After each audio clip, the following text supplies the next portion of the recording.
the recording. So, but if that's your only option is the quote beginner class, like start all over again with new people, then sometimes that's like, I know this, I don't want to spend 10 minutes on how to do commencement. Like, I got it. Like, can we move on? I really want to get to that advanced movements.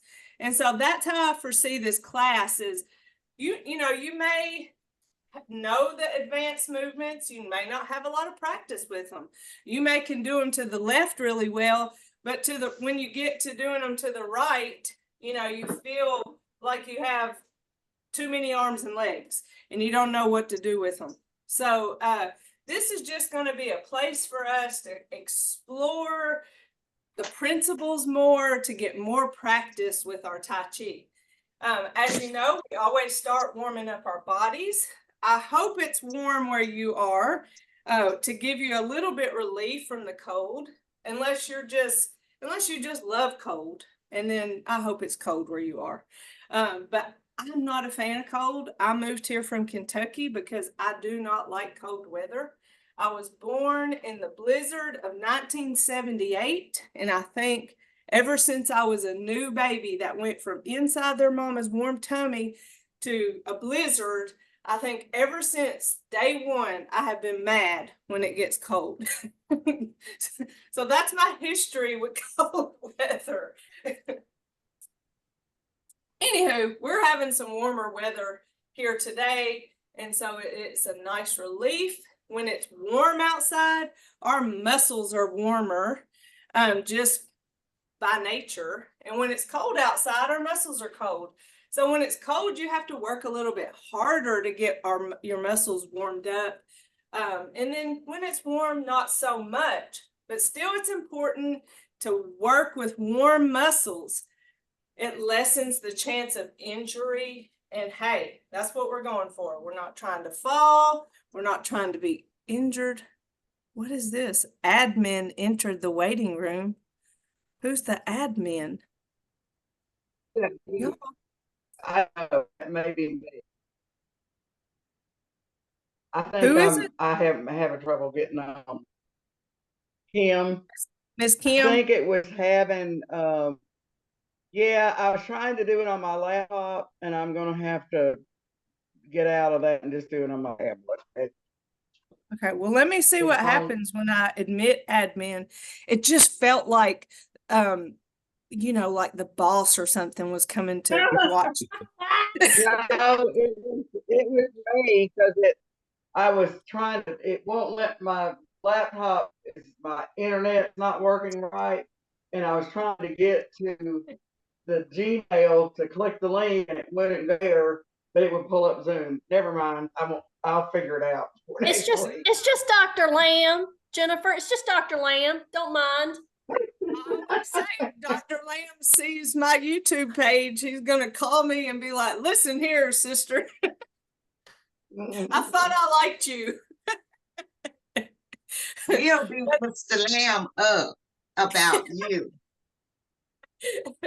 Well, there's certain ways that we're taught to teach the class, and it is the progressive teaching method. And that progressive teaching method, it's valid in its own right. What it wants me to do is to show you what we're going to do it with you, and then stand here and watch you. And I hate that part because people don't like to be put on the spot. That's called I do, we do, you do. Yes, that's the rules that way. Well, I call it I don't.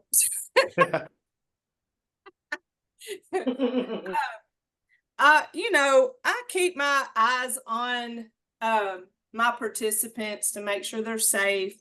I'm constantly talking about staying in your comfort zone, following principles, safety always being number one. And so, I hope that we're good self-managers and knowing what we need to do to remain safe. I hope we're good listeners to where we can follow instructions. But, I'll be honest with you, sometimes there is a little glitch in our brains. And I've seen it in teaching classes at specifically a nursing home. This is specific to a nursing home. Whenever I say bring our hands up, and I have seen this. I mean, it doesn't matter what I'm doing right there in front of them. They hear up and man, they go up. So sometimes, you know, there's that little glitch in our brain. And so for that reason, in nursing homes, I stay strictly seated because that's a safer place to be, even if there are some people capable of doing standing Tai Chi. So I feel like I have a good read of my group and I pay attention. So I'm just not like willy-nilly, who cares what you're doing. But I just, that's one thing that I probably struggle with in following is that progressive teaching method. Because I just don't like to put people on the spot, like they're being watched while I'm just standing here. Or some people, they don't have the memory for it. So they need somebody to follow at all times. And that kind of jogs their memory to keep going with the Tai Chi. So that's how I, rationalize it in my brain. But I do have to mention that. All right, so I think we're good and warmed up. We're going to get in our nice stable stance where our feet are about shoulder width apart. And that's going to be different for all of us. Just, I want you to feel stable where, if your feet are too close together, you're going to feel a little wobbly. If your feet are way far apart, you're going to have a hard time moving. So here I have a nice wide base.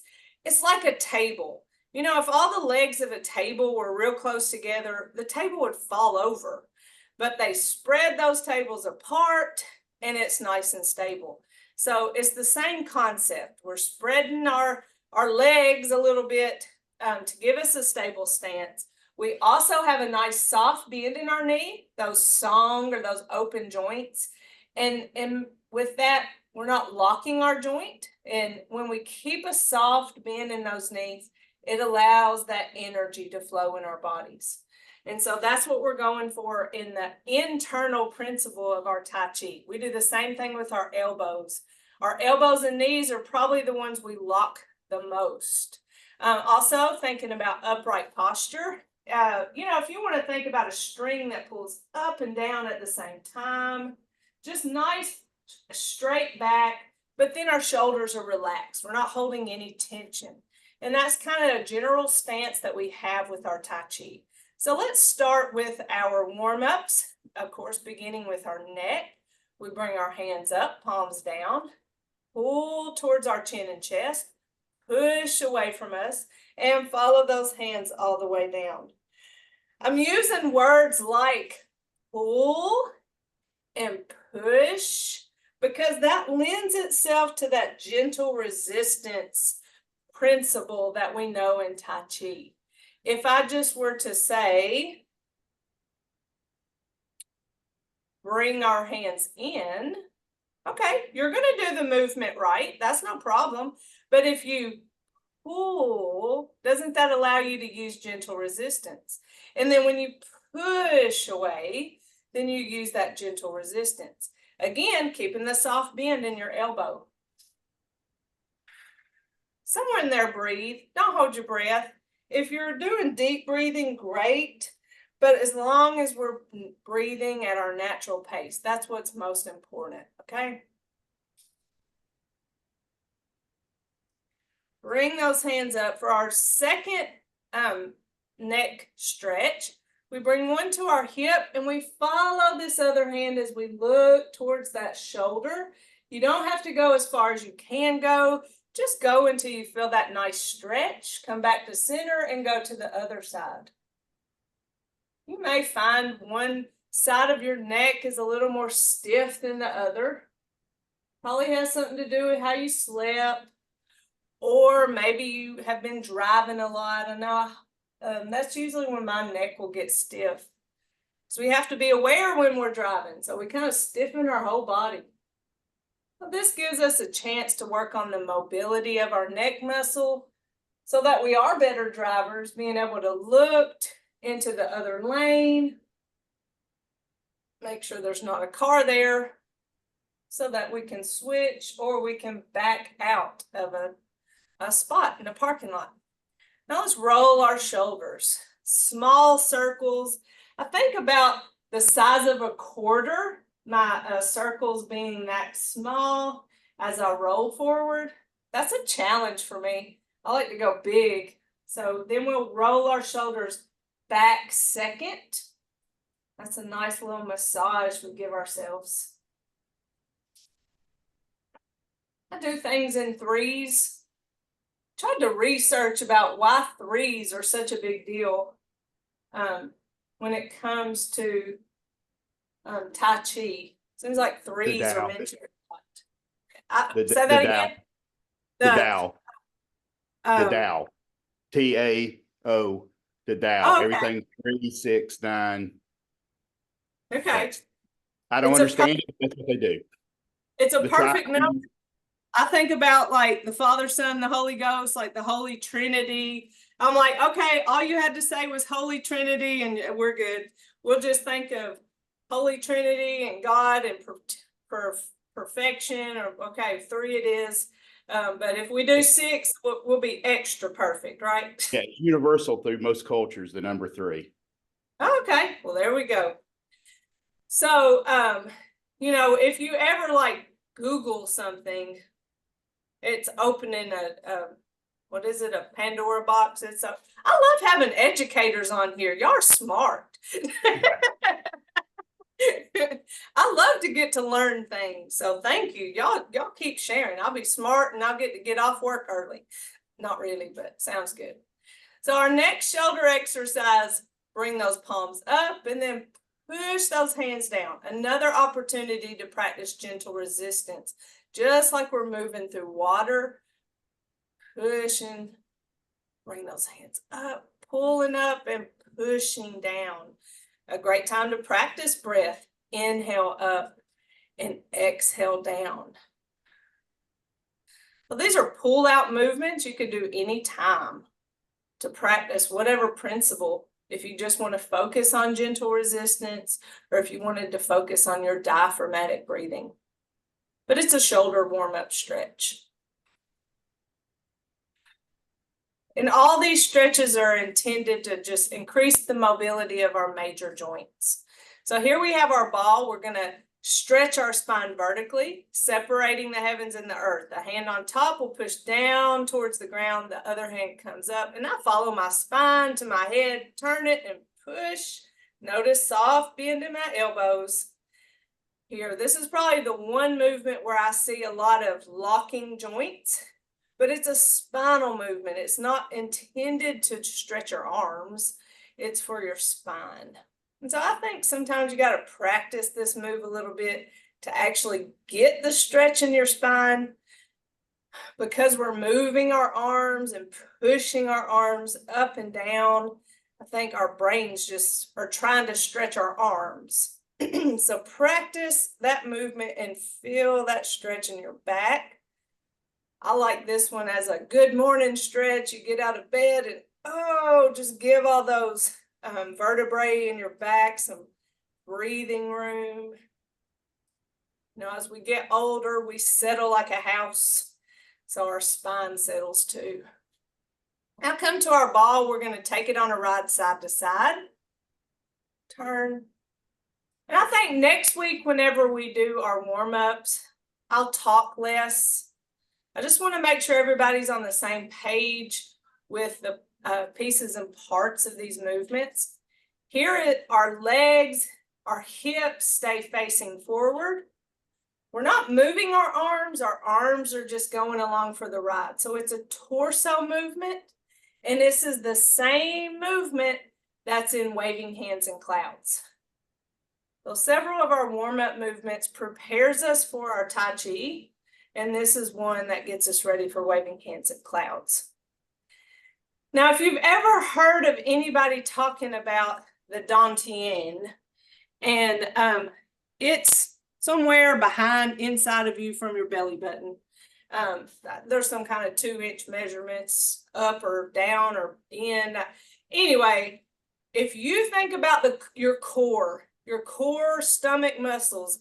In that movement of waving hands in clouds too, but just this warm up spinal movement, if you tighten these movements and think about your belly button having a string out, or I don't know why, I always think of a straw, probably because it's more firm than a string, but a straw, and it just pokes out, and you move that straw from side to side, and you need those muscles to push that straw side to side. So when you think about moving your torso with your dantian or your core muscles engaged, that's a different experience, isn't it? You're guiding it with that little imaginary straw sticking out your belly button, side to side. Also keep in mind with our ball that we stop just above that knee. We don't go over here as far as we can go. That starts twisting your spine. It can hurt your spine. Also, if your feet are planted, you may feel your knee kind of pull in that direction. And you don't want to hurt your knee or hurt your spine. It's simply a warm-up, slight stretch for your spine. And y'all also remember, always jump in if you have any questions. Those are our upper body movements, our neck, shoulders, and spine. Now we go to our lower body movements where we start transferring weight, which is a challenge for some people, especially if you have balance issues. So this is a great time to make sure you have something stable. I like that this wall's not far from me. This table, sometimes I have reached out to. I have a chair here, but I wish I had like a clear plastic chair so y'all could still see me holding on to a chair. But when it comes to our lower body movements, the arm movements aren't what's important.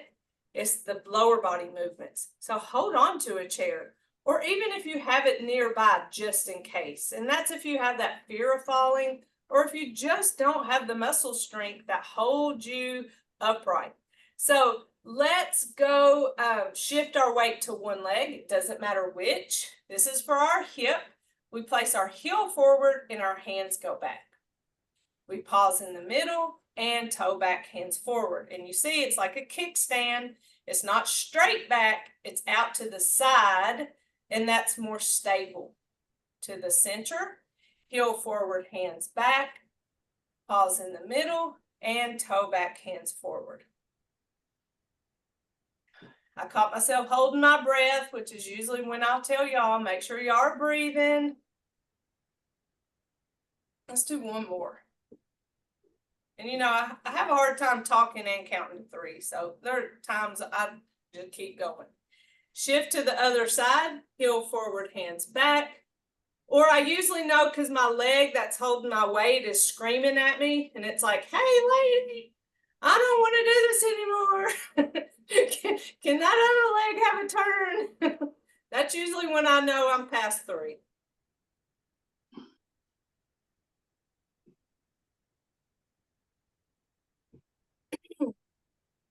Now, there are 2 different ways you could do that movement. What we did was to practice endurance. And by endurance, I mean, we stayed on that one leg for the 3 times. I call that a leg swing. We stayed on that one leg. Well, if you have a problem or a hard time with endurance, you can practice more weight transfer, which can help strengthen your muscles and then maybe help you with endurance. And by that, I mean, shift the weight to one leg, heel, pause, toe, come back to center, shift the weight, and then do the other leg. So you're doing one leg swing at the time. That gives you more practice with weight transfer, and then it gives your leg a break. So both are right. You can do both, switch it up. Usually I do the endurance one as an example, but you can be a self-manager and choose to do it that other way if your leg does need that break. The other one for our hips is involves weight transfer. It's also a challenge for us to really think about upright posture.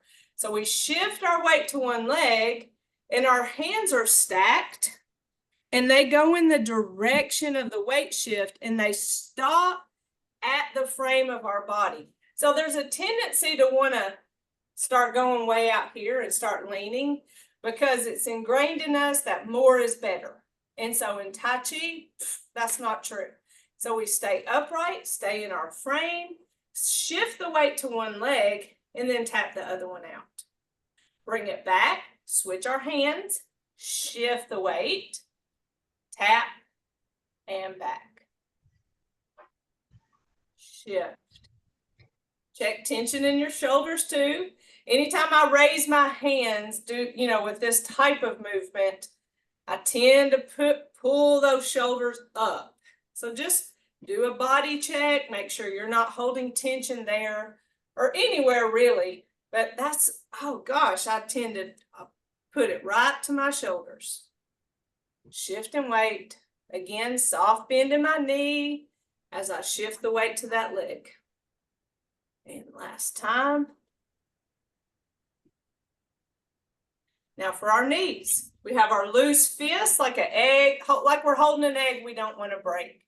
We're going to shift our weight to one leg, tap and punch, bring it back, shift, lift, tap and punch, bring it back, shift, lift. So here we're getting a lot of chance to weight shift as we do one tap out at a time.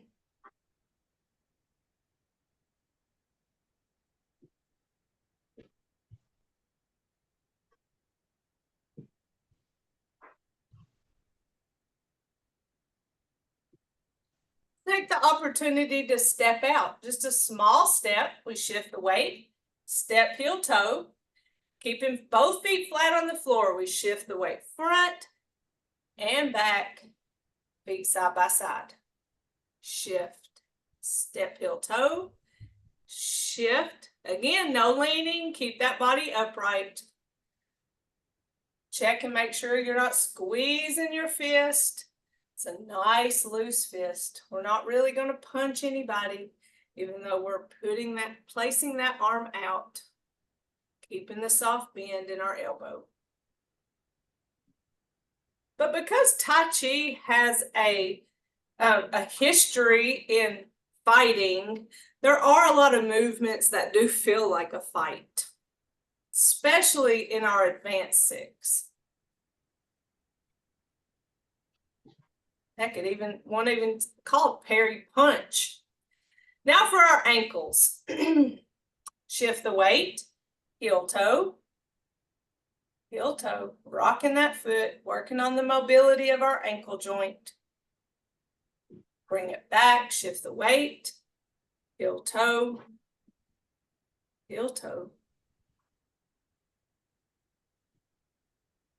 Bring it back, shift the weight, and big toe, little toe. So side to side. Gone through our major joints now. You may have noticed some of them are more stiff than others. Shift the weight, little toe, big toe. That just signals to you, hey, let me do some of these stretches later and work on that joint that maybe is a little stiff. All right, give yourself a nice little shake. Any questions about any of our warm-up stretches?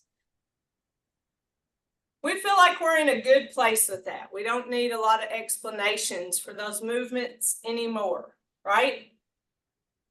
I think after last week, reviewing, my thoughts and the things we talked about, I said, well, let's just go through all of it, because sometimes people are like, well, I really am not good at that movement, but I don't want to ask. So if I can just do one class where we go through the specifics of the movements and then, go into more of the practicing, then at least I know that we have been through all the movements. All right, so we're ready for let's start with our basic six, starting with commencement. Remember, we have our upright posture, our feet in a stable stance, weight is on both legs. The footwork of commencement is a step forward. We shift our weight to the right, we step left, we shift left, and we bring that right foot forward. Now remember, whenever we step in Tai Chi, it is an empty step, meaning that we do not immediately give it weight. Because our movements are slow, smooth, and continuous, I caught myself not doing an empty step because I was trying to be slow, smooth, continuous. So what I found myself doing was to immediately give a foot weight as I stepped and shifted at the same time because of continuous. But even if it's for that brief moment to step empty, then give it weight. So consciously make a decision to empty step. Sometimes I will have some kind of little pump in my movement of my upper body to remind myself to let it rest, then give it that weight shift. So that's the way it is, starting even with commencement. When we step, it's empty. Then we give it weight. Right foot forward, it's empty. Then we give it weight. So we end the movement with weight on both feet, the same way we started. I like the connection between the hand movements of the weight shift. So commencement starts with our hands up, and then when we push them down, that's when we shift the weight to the right, or when we bring them down, not push them, when we bring them down, that's when we shift the weight to that right foot. So nothing happening with our legs as we bring our hands up, we bring them down, we shift the weight right. Then we step, empty step, bring those hands in and up, or draw the U if you want to think about it that way. Now we're ready to shift the weight left as our hands go out. Right foot forward, hands come back. This shirt makes it kind of hard to see my phalanges, doesn't it? I always learn something about how my clothes translate on video when I wear different things. All right, let's try it again. Bring our hands up, down, shift right. Step left, empty. Finish the movement, finish that U. Shift left as those hands go out. Right foot forward, hands come back. Now have weight on both feet to get ready for open and close. All right, next movement. Brush knee, not brush knee, single whip. Single whip, single whip, we do it to the right first, then we wave hands in clouds. Single whip, we do to the left, then we wave hands in clouds to the left. So the first one that we do after that first open and close is shift left, step out right at an angle, adjust the weight, push our hands away from us, turn our hands, and separate both hands as our eyes follow the left. Shift left, bring that right foot, right hand back. So that gets us ready for waving hands in clouds. So again, from open and close, we have shift left, step right, adjust weight, push, turn, separate, eyes falling left, opening both hands, shift left, bring that right foot, right hand back. Waving hands in clouds. That's what this poster is right here, is waving hands in clouds. Step, switch, turn, shift. I have brackets around step and switch because those two movements are done together or can be done together, and turn and shift together because they can be done together. Personally, I'll step and switch, and then I turn, then I shift at the last part of that movement. You find your comfort zone, but these are the 4 things that happen in waving hands in clouds. So we're here, we're ready to step and switch, turn, shift. That's how I do it, but you can step and switch, turn and shift. Step and switch, turn and shift. step and switch, turn and shift, step and switch, turn and shift, step and switch, turn and shift, and then open and close. So we 6 times this. We do 1. I'm going to speed it up. 2, 3, 4, 5, 6. I used to count to 3, going 1, 2, 3.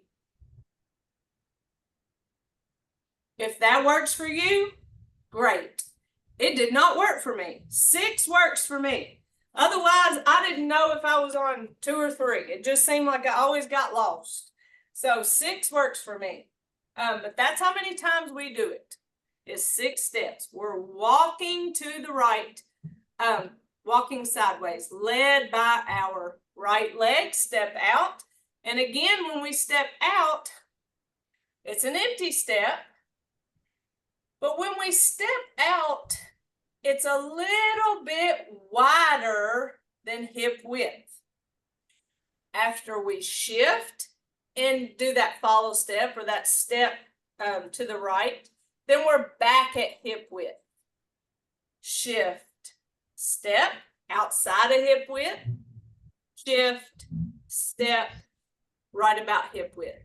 Now that's in a perfect world. You may step a little differently.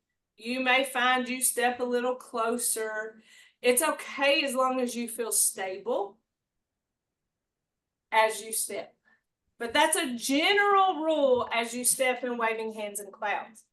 So it is step right and switch our hands. We're going from here at the end of single whip to step and switch, turn, shift, step and switch, turn, step and switch, turn, shift, step and switch, turn, shift, step and switch, turn, shift, step and switch, turn.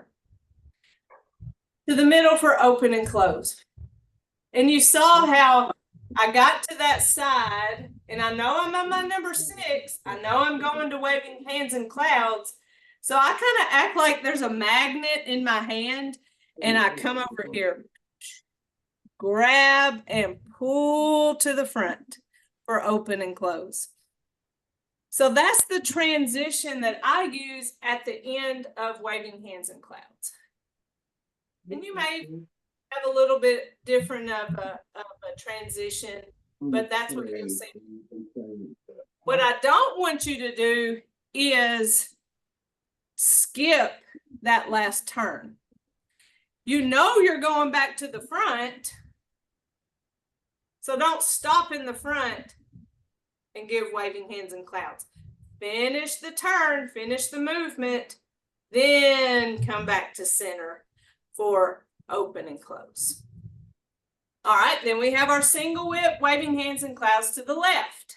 So I'm going to shift right, step left, adjust my weight, push, turn, separate, this time following the right hand, shift right, bring that left foot, left hand back, waving hands and clouds. Again, we got 6. Step and switch, turn, shift, step and switch, turn, shift, step and switch, turn, shift, step and switch, turn, shift, step and switch, turn, shift, step and switch, turn. Now we're coming to the middle for open and close. That is our basic 6. So let's put it all together for practice. I'll just call out the names of the movement. And commence.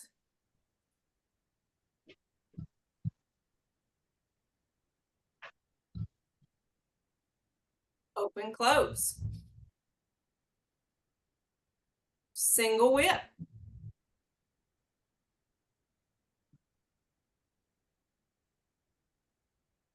Waving hands in clouds. I'm going to move over. I forgot I didn't need to start in the middle. Waving hands in clouds. There's one.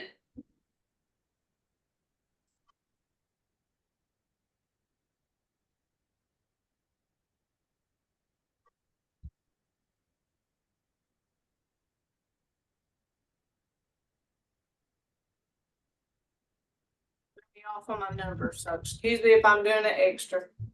The Tai Chi police won't arrest us. Middle for open and close. Single whip.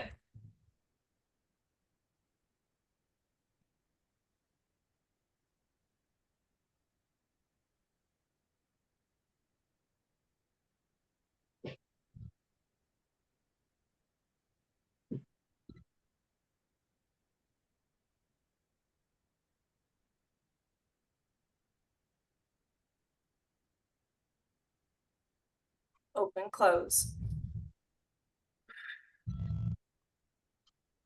If you're not sure, those movements, if you don't have them memorized of which next and which direction, I highly encourage you to put them on a piece of paper and stick them on a wall. Now, I love this big Post-it note paper because I can read it from far away. But when I first started, that's what I did, is I taped the movements in front of me on the wall and wrote even the direction.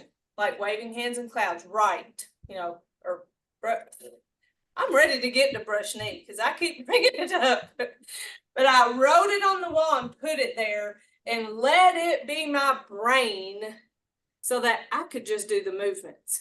I've done the work, I've learned the movements, but I can't remember what's next. So I put it up there and boom, there it is. I don't have to think. I know when it says single whip right, I know exactly what to do.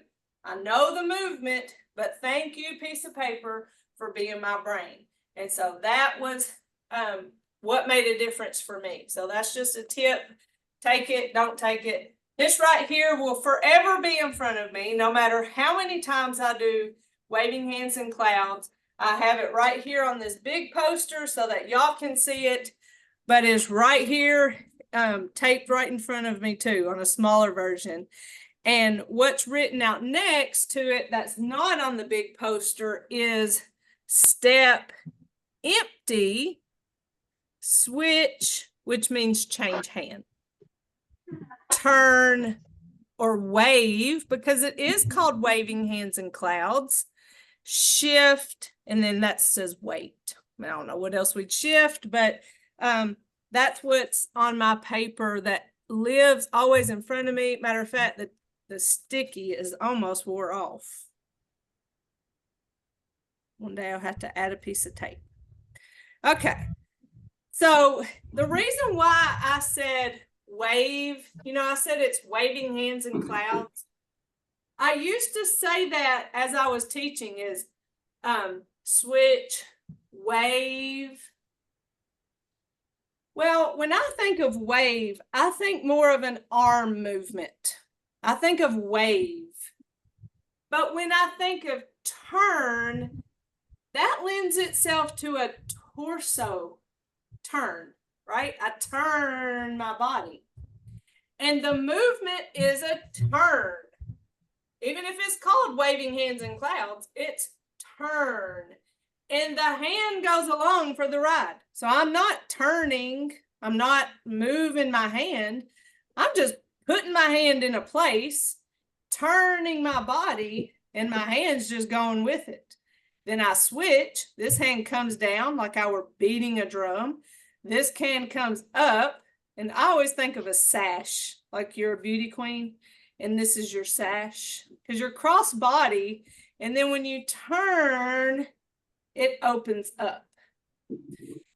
Something else to remember, and I'm certain we've all made this mistake in what hand is up or what hand is on top when I turn, in what direction. So think about this. If I have this hand up, I'm facing straight right now.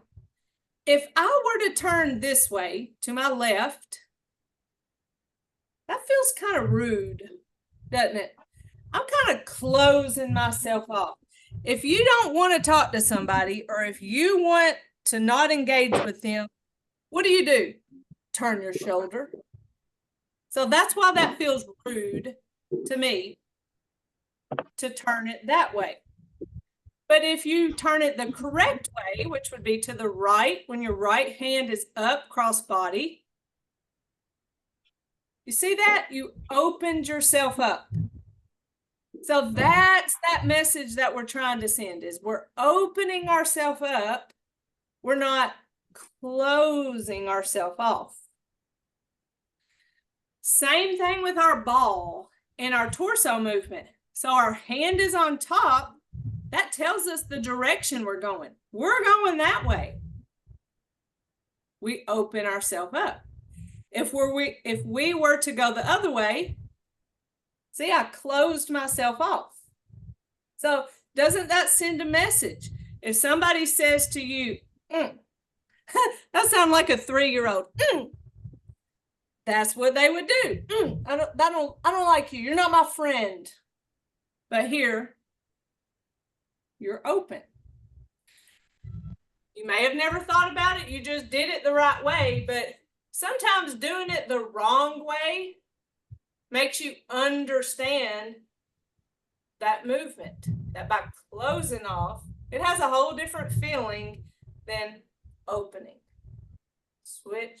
But the hand that's up, or the hand that's on top, is the direction that you're going. Something else I've thought about. As I wave hands in clouds, my first step, okay, so I'm starting at what I think of as center. As soon as I take a step away to the right is the first direction I go, then I'm moving away from center. So take that step, that's one. When I do waving hands in clouds to the right or to the left, I always end going towards center. My last turn is always towards center. So if you ever get kind of lost on what number you are, I do it all the time. I don't know, especially when I was counting 3. I didn't know if I had done 2 or 3. Since I've counted 6, I've done a lot better at this. But if you ever find yourself getting lost, you know that first step is away from center. You know this second step is away from center, but that is center. So the final turn goes towards center. So if you're on 8, or if you're on you don't even know what, for all you know, you've done 10, you've come to a wall, you've done it so many times, you know, no matter how many times, you're going to stop. That last time is going to be when you go to center.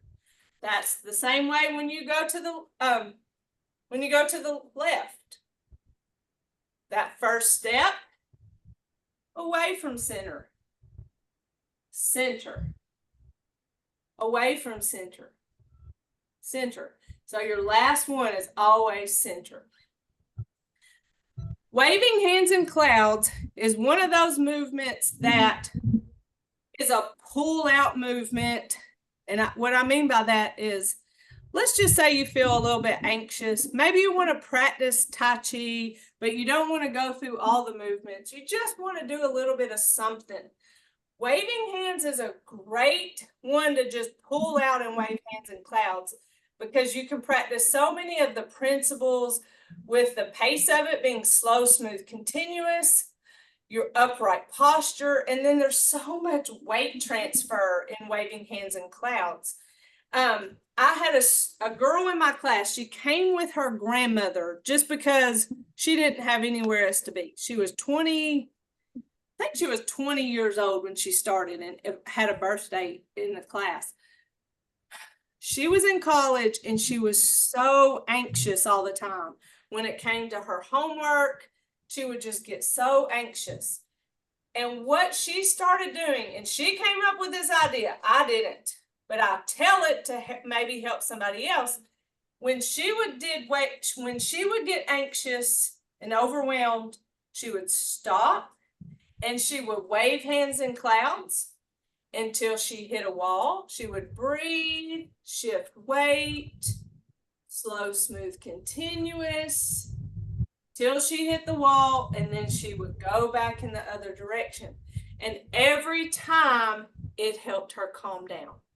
So pull out a movement if you just want to practice Tai Chi, but you don't want to go through all of it. So waving hands in clouds is a great one.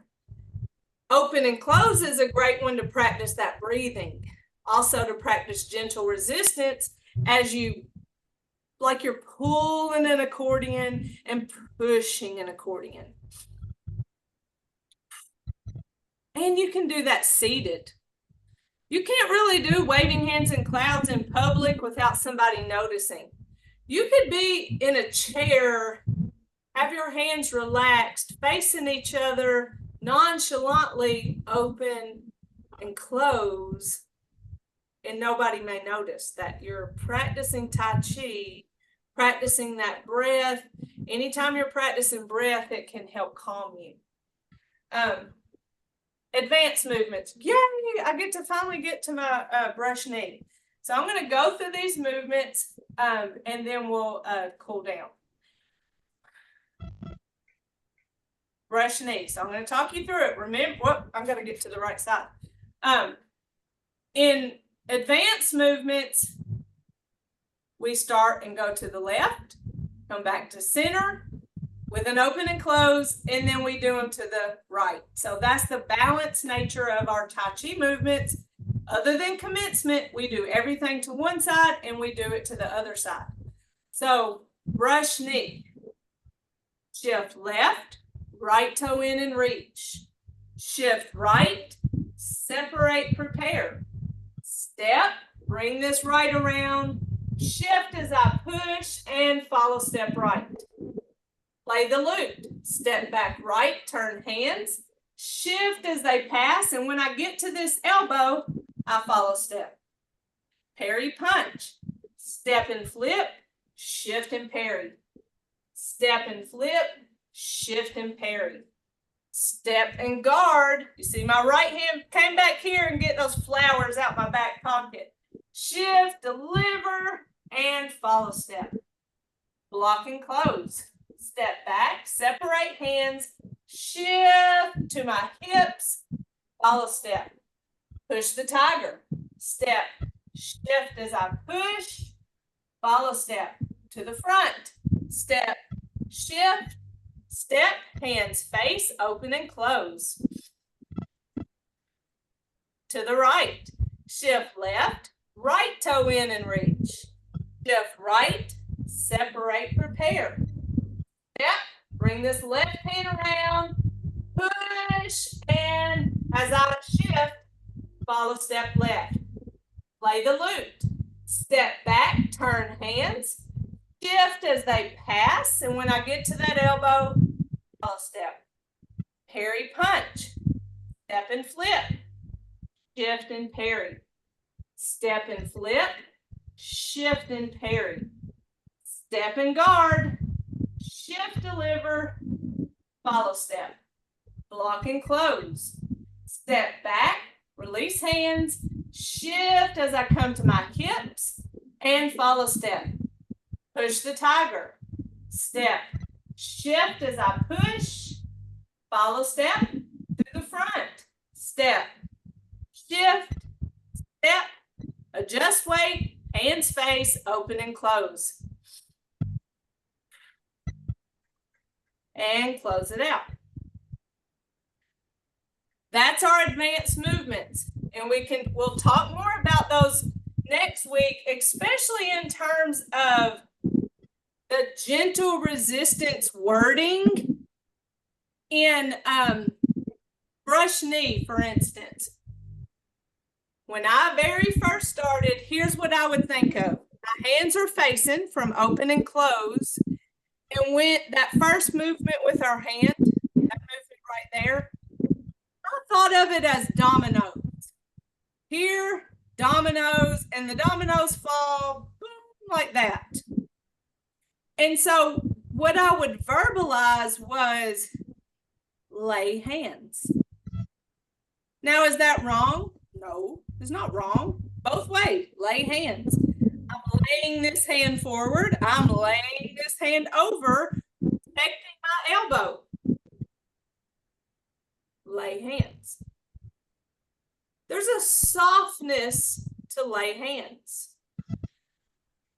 But in my journey of Tai Chi and thinking about gentle resistance, I changed the way I thought of that movement. So I started thinking of this as reach. You feel the difference between laying my hand and reach? Doesn't that feel like a gentle resistance to reach out? So I'm reach. My hand is still laying.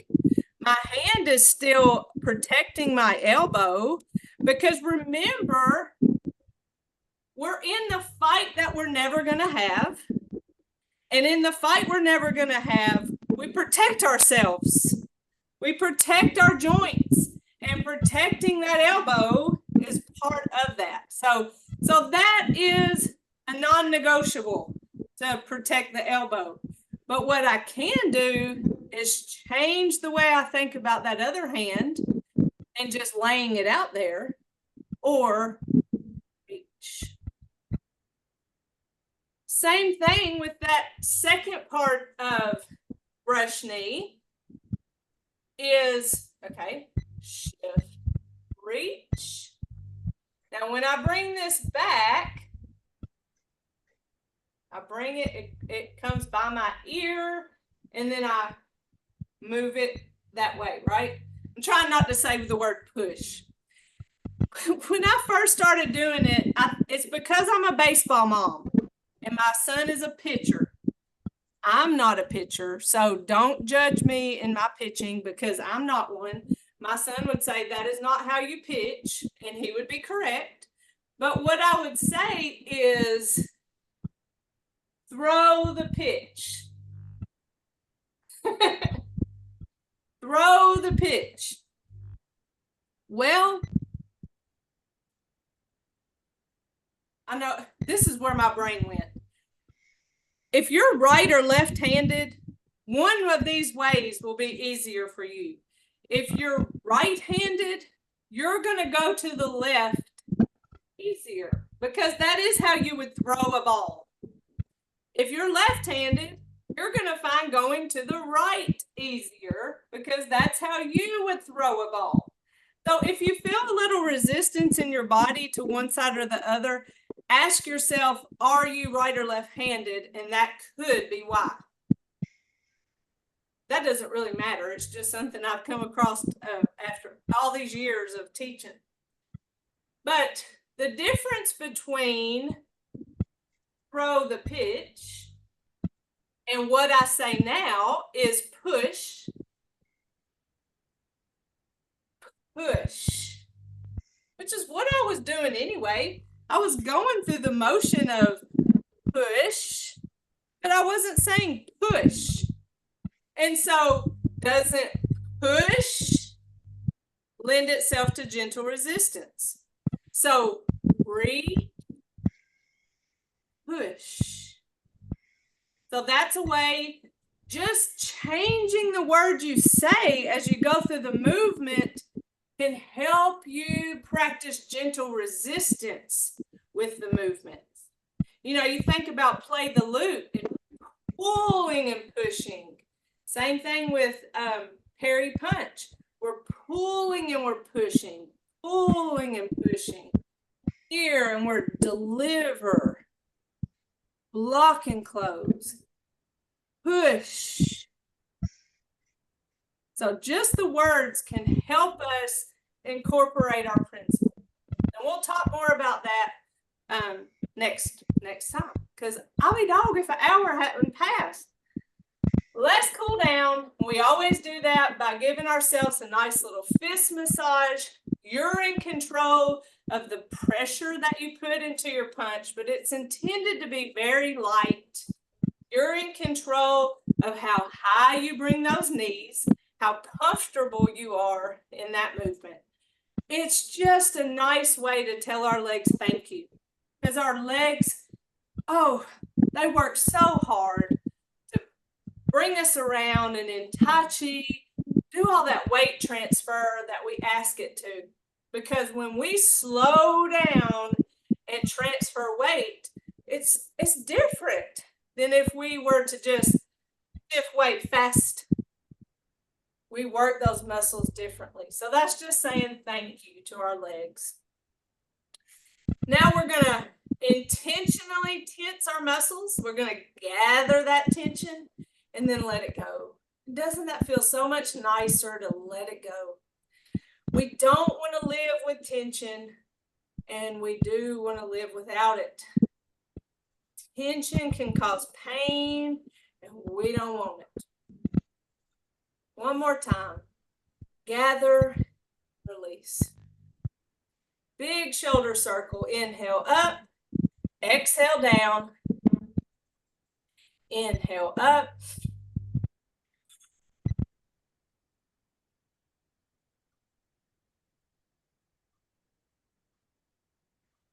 One more.